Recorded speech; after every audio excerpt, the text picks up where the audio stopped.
Ntatekgomo. Let's first start with the mechanism, the process of inculcating rival armies into one unit. How would this be borne out, seen through? Thank you, and hi to you. Well, basically, the most important thing in an army is the officer corps. The officer corps is very important, even if the army has got to fight a war. Without having a unified officer corps, now you don't have an army.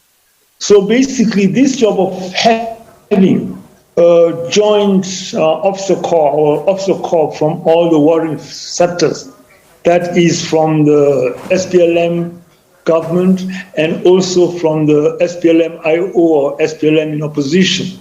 That is a major thing in actually having a unified army. And once you've got a unified army, that's when you can actually unify the ranks and the other units of the army. So that is a very important thing. But I think with South Sudan, they've got to go much further than just uniting these two warring forces. That is the SPLM force, which is the force of the state force, the government in power, the party in power, and the SPLM in opposition. But they should also go to militias, tribal militias, which are very, very important. In Sudan, one of the key issues, which it's not only the political animosity between these two ethnic groups, the Nuer and the Dinka, but also there are ethnic militias of the Murle, Didiga, and others.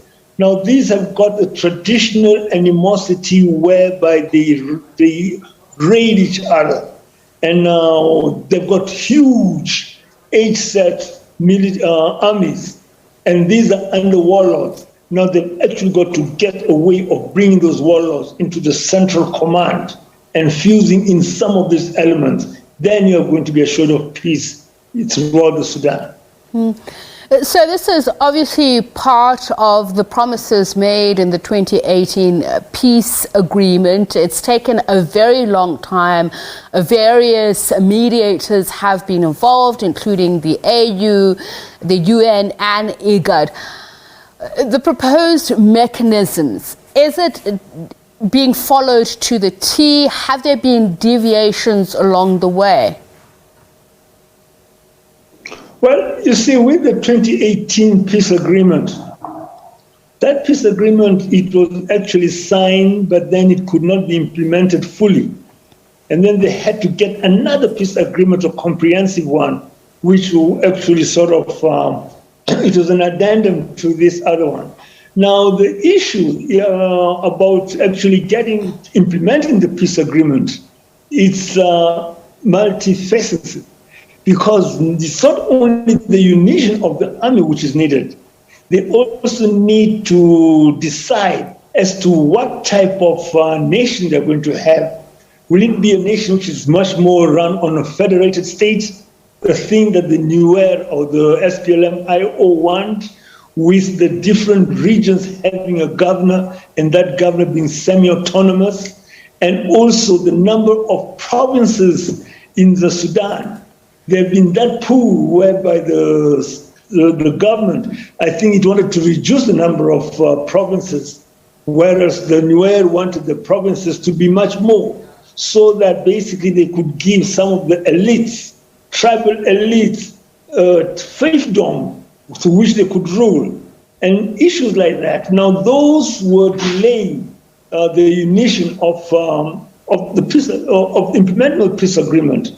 Now, it ended up that with the delay, the chances of there being flare-ups was actually being increased.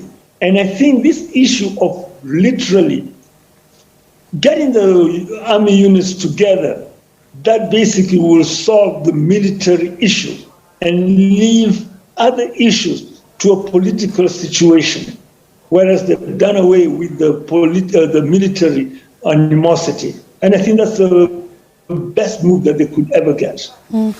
But oversight is very important given the differences that you've pointed out have existed between the parties, because at the core of it is power sharing. So what happens next? How do we know, or do we know how will everybody be